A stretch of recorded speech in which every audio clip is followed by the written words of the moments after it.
Inteligência artificial vai roubar o seu... Mentira. Mentira, o vídeo não é sobre isso, você sabe que não é sobre isso, você não clicou nisso aqui. O que é que a gente vai falar hoje então? Nosso vídeo de hoje tá muito bacana, a gente vai falar sobre busca. A gente vai falar sobre buscadores. É isso. Esse é o tópico legal. Mas eu prometo que vai estar bem bacana, tá? Por que eu tô tão animado pra esse vídeo? Cara, eu passei assim, 1 ano e meio estudando System Design pra um curso de System Design que a gente vai lançar mês que vem. Então o link vai estar na descrição, se já for mês que vem você já pode comprar. E nisso eu fiquei maravilhado com buscadores. Você pode achar meio tosco, eu prometo que você vai aprender bastante coisa nesse vídeo, tá? A não ser que você seja um gênio.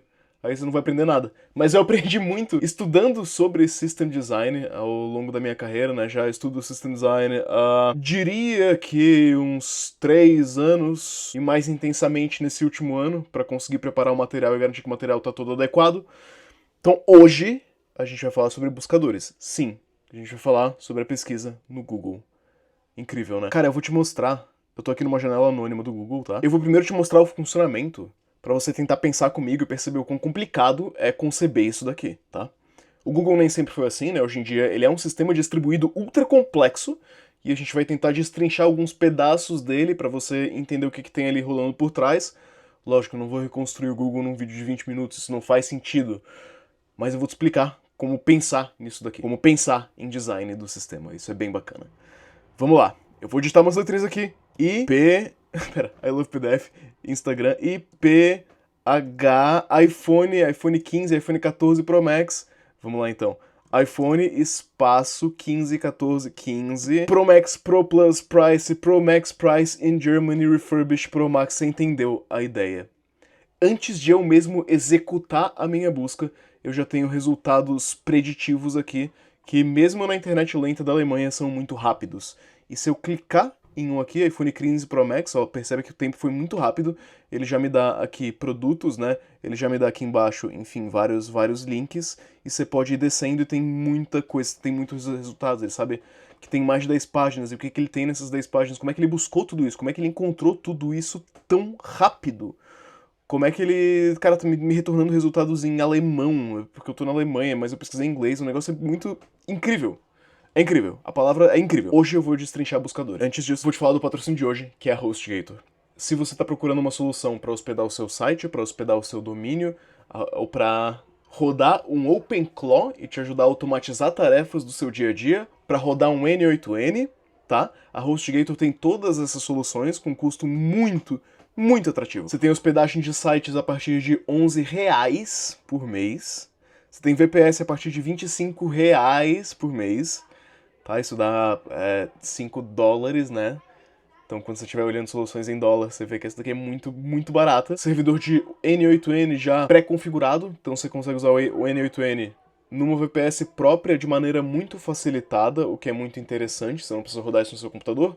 Você consegue se comunicar com a N8N rodando na VPS através de WhatsApp, Telegram e tal, e mandar o bot e ir fazendo coisas. Um negócio que eu gosto muito da HostGator são os servidores de VPS deles, tá? Porque, como dev, eles têm várias características que tornam ele interessantes pra mim. Por exemplo, o uptime aqui de 99,9%, é um excelente uptime. Eles têm servidores no Brasil, que é onde os meus usuários estão, com a menor latência do mercado, tá? Uma latência de tipo 8 milissegundos ali em São Paulo. É um negócio realmente muito bom. Eu gosto do fato que você pode começar na menor VPS, você pode ir subindo conforme a necessidade, então conforme o seu SaaS for crescendo, você pode acompanhar esse crescimento.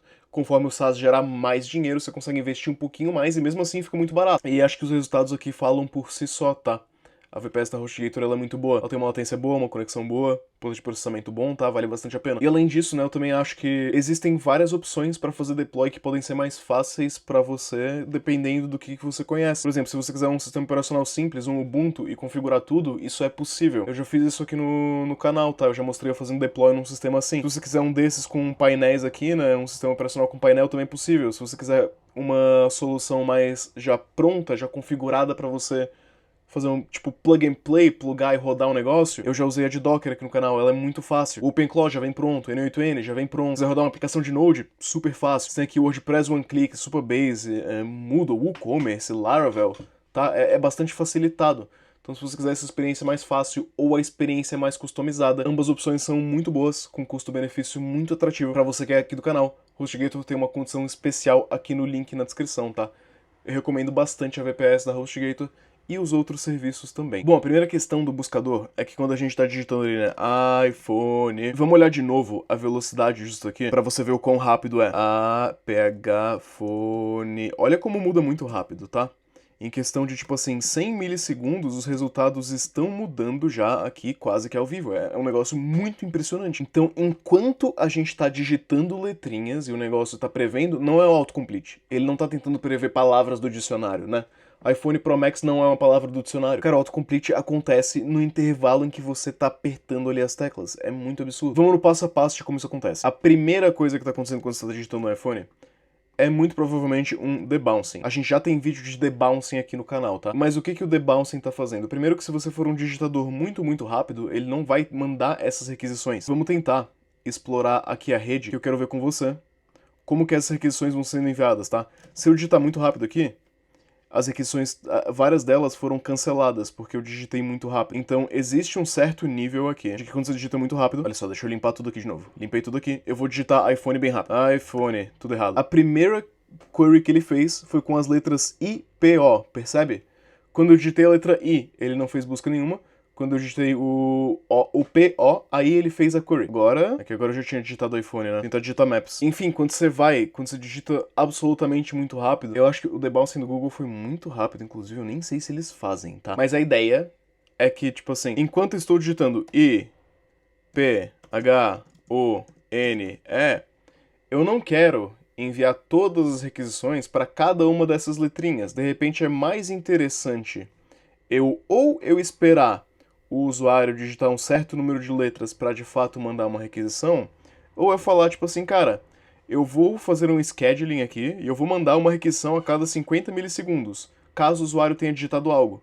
Então, enquanto o usuário está digitando, né, não deu 50 milissegundos, não deu 50 milissegundos, não deu 50 milissegundos, deu 50 milissegundos, manda uma.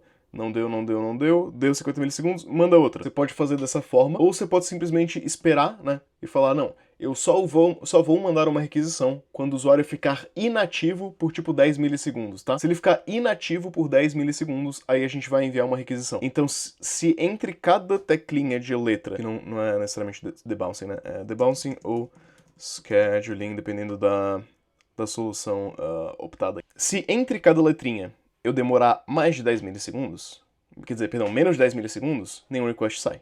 Se não, eu envio o request, né? E esse request aí chega no nosso primeiro ponto. O usuário enviou um request, enviou vários requests, né? Foram sendo enviados consecutivamente, como você viu ali na network. Enviou um request de IPH para o Google. Estamos imaginando aqui o Google como uma entidade gigantesca. O que ele faz, meu querido?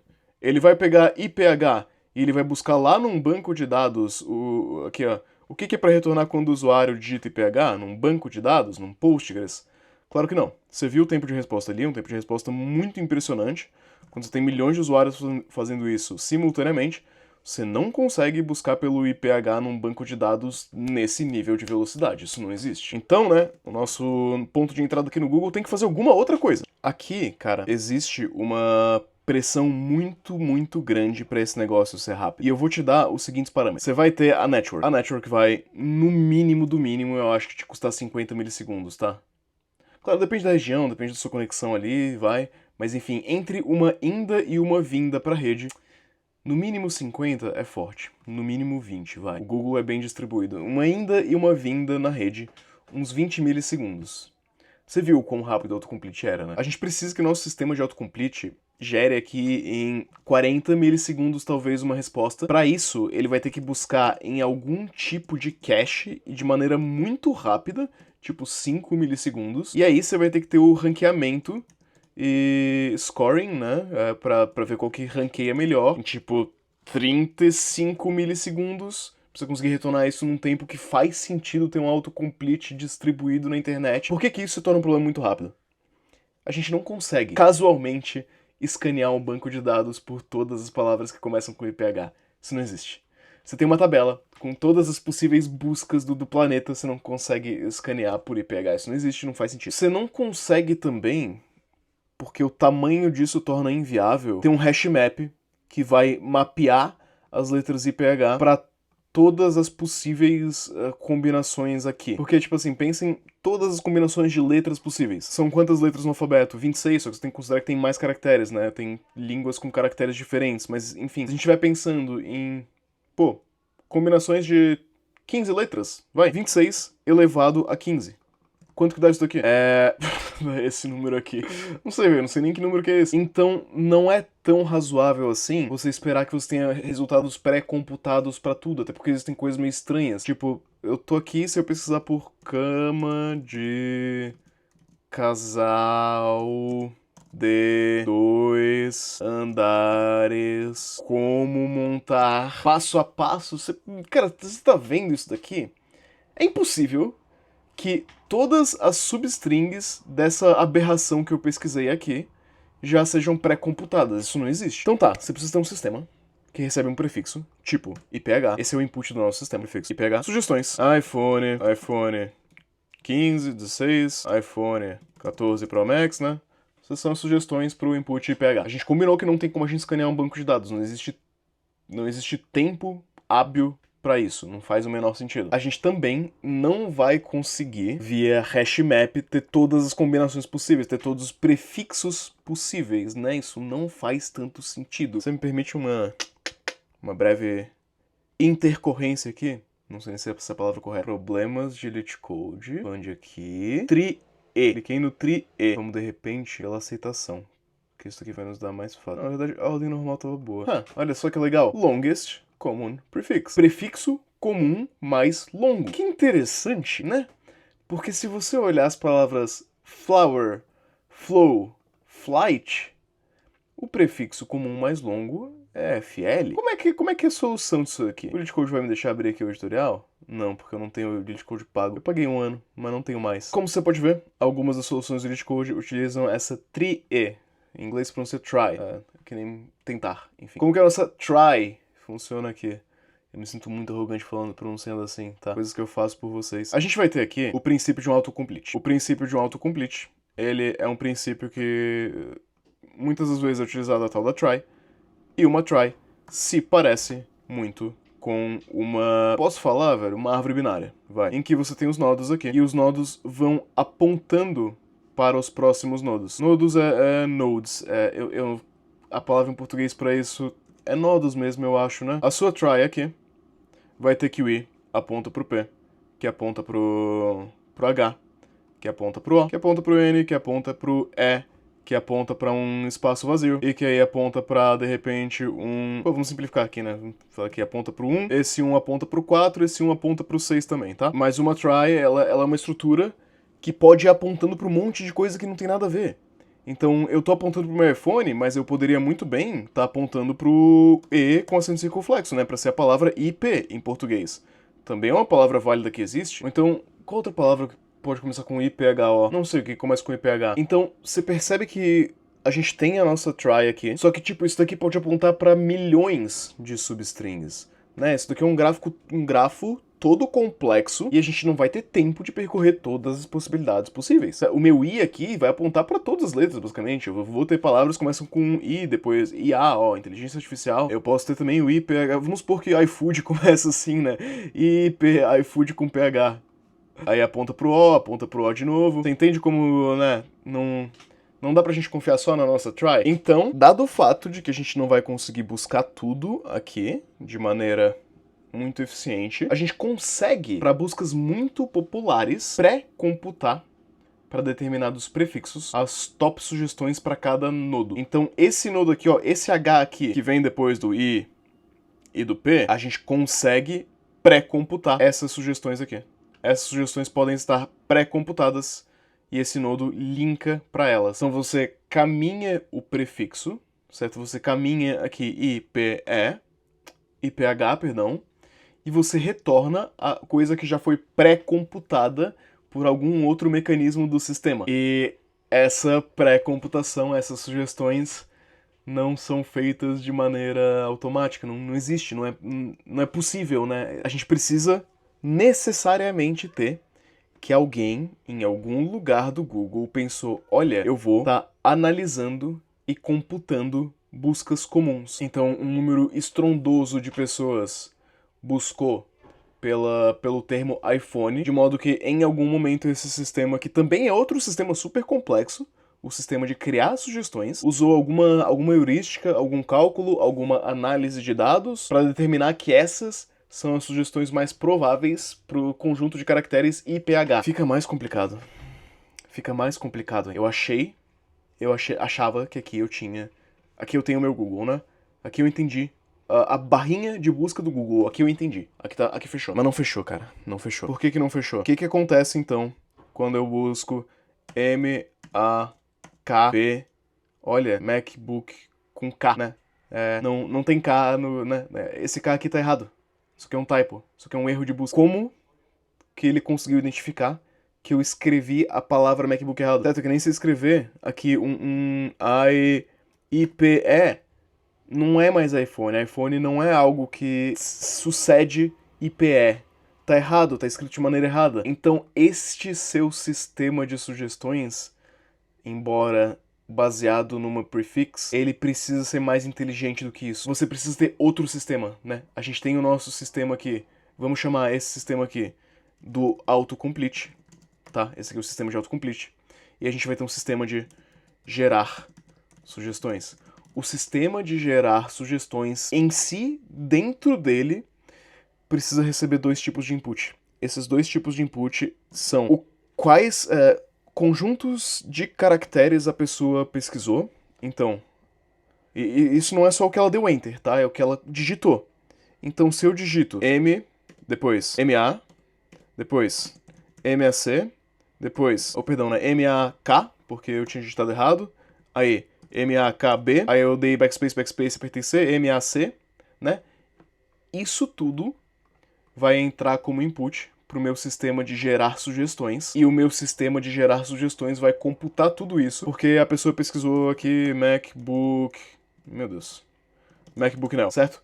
Esses foram todos os passos que a pessoa tomou, e isso daqui foi o que a pessoa acabou pesquisando no final. Então o nosso segundo sistema aqui, o sistema de gerar sugestões, eu tô enlouquecendo talvez eu esteja enlouquecendo enquanto eu faço esse vídeo. O sistema de gerar sugestões, ele vai ter aqui uma busca muito popular, né, que é a busca do MacBook Now, e ele vai ter, em algum momento, ele vai estar computando as sequências de strings que as pessoas digitaram para chegar na busca MacBook Now, né? Então pode ter alguém que digitou mockbook, pode ter alguém que digitou MC, deve ser muito comum isso aqui, ó, MC book, e ele vai computando tudo isso daqui, ele vai contabilizando. Aqui eu já tô especulando, aqui eu já não sei mais, tá? A gente tá em território especulativo. Eu não sei como que os gerar sugestões funciona. Mas aqui ele vai, cara, de repente ele vai computando, tipo, o número de pessoas que iniciou uma busca com MAK.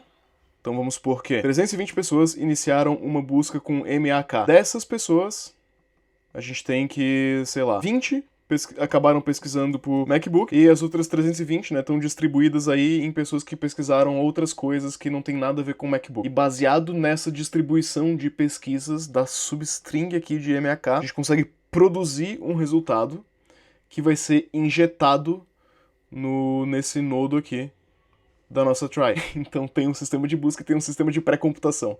Tá entendendo a complicação aqui? Agora, claro, também existem heurísticas aqui que estão acontecendo. Porque, deixa eu fazer uma pesquisa aqui no Google, tá? Eu tô agora na Alemanha. Eu vou pesquisar por um termo que, se você fizer essa pesquisa no Brasil, possivelmente não vai dar a mesma resposta. Vamos aqui. P-O-T-S-D, Potsdam, cidade na Alemanha. Universidade de Potsdam, Potsdamer Platz. Vamos tentar outra. K-O... Constance, cidade na Alemanha. Cara, é impossível que, se você esteja no Brasil e você pesquise por K-O, vai aparecer a cidade de Constance antes de aparecer Kobe Bryant. Isso é impossível, isso não vai acontecer com você. Abre o Google agora, digita K-O, não vai aparecer Constance antes de aparecer Kobe Bryant. Então esse sistema aqui de gerar sugestões não é só isso. Isso é um dos pontos. Ele vai levar também em conta a sua geolocalização. Ele vai levar suas preferências pessoais em conta. Mas espera, como que ele pode levar suas preferências pessoais em conta e sua geolocalização em conta se o resultado ele é pré-computado e ele não sabe de onde que eu vou estar fazendo a pesquisa? Esse é um dos pontos que eu queria chegar. A gente vai ter as sugestões pré-computadas, e aqui a gente está especulando. Não tem como a gente ter certeza. Mas elas têm que variar, pelo menos com base na localização. Senão, não dá certo. Eu tentei pensar em outras formas, mas eu acho que não dá certo. Esse seu sistema de busca, que a gente podia ter achado que era uma simples try, ele vai fazer um tal de um fanout. Eu acho que ele vai combinar coisas diferentes. Eu acho que ele vai na nossa try, né, o nosso prefix aqui, certo? É um excelente ponto de partida. Eu acho que ele também vai ter um índice de queries. Índice queries mais populares por região. Esse sistema inteiro tá distribuído no mundo inteiro. Não tem como a minha requisição ser respondida em 50 milissegundos se os servidores estão todos na Califórnia. Eles não estão todos na Califórnia, eles estão distribuídos no mundo inteiro. Suponho que talvez ele olhe alguma cache baseado no seu usuário, certo? Se você tende a pesquisar muito por iPhone, de repente ele olha na cache do seu usuário, e aí essas três coisas vão ser unidas e vão ser ranqueadas pra gerar uma sugestão. E de repente, porque percebe comigo, se você pesquisar por strings muito improváveis... Meu Deus, ele tem o nome de um cara aqui. Que isso, cara. Se você pesquisar por strings muito improváveis, as respostas meio que param de fazer sentido, né? Começa a ver aqui que tem coisas que não fazem o menor sentido. Ah, ainda tem esse related to recent searches, né? Porque eu pesquisei Google, ele tá me sugerindo pesquisar NVIDIA e Meta, e Tesla, e TSM, e Nasdaq e NVIDIA. Então, pode ser que prefixos muito comuns, a gente vai ter que poupar a computação. A gente tá aqui, olha que negócio complexo aqui, né? É muita complexidade, é muita computação aqui, a gente tá utilizando muito recurso. Eu suponho que buscas muito comuns hoje em dia sejam, por exemplo, Irã, né? Então se eu pesquisar aqui por I, já aparece aqui. Já é uma das outras pesquisas aqui. Então a letra I já deve ter tudo pré-computado. Na verdade, todas as letras devem ter tudo pré-computado já, de modo que, tipo assim, essas sugestões aqui devem ser só uma busca muito rápida em algum tipo de cache. Então você pode ter aqui uma cache que vai estar pré-computado os prefixos mais comuns. Faz sentido? Em alguma das coisas você vai conseguir dar vazão assim. Outras coisas você vai ter que percorrer a nossa try aqui e vai ter que buscar aqui as sugestões, você vai ter que olhar a cache do usuário, você vai ter que olhar o índice de queries mais populares por região, talvez. Então, né, quando o seu usuário faz uma pesquisa, isso provavelmente tá caindo em alguma fila, tá? Porque ele não tá... A parte de gerar sugestões, ela não tá sendo respondida imediatamente no nosso sistema. Provavelmente você tem algum tipo de fila em que as requisições estão...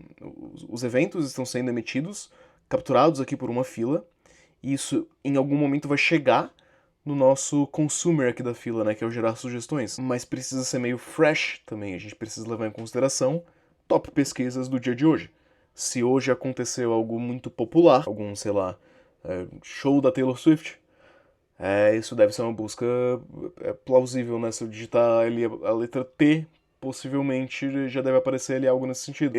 Esse é o vídeo de eu quebrando a cabeça, tentando desenhar a barrinha de busca do Google. Esse é o meu processo de raciocínio de eu tentando fazer a feature mais tosca do planeta, que é uma barra de busca com autocomplete. Eu espero que você tenha uma apreciação pelo quão complexas essas coisas são. Eu espero que você tenha... Cara, depois de pensar em sistemas nesse nível, não sei, eu acho que eu deveria praticar mais LeetCode.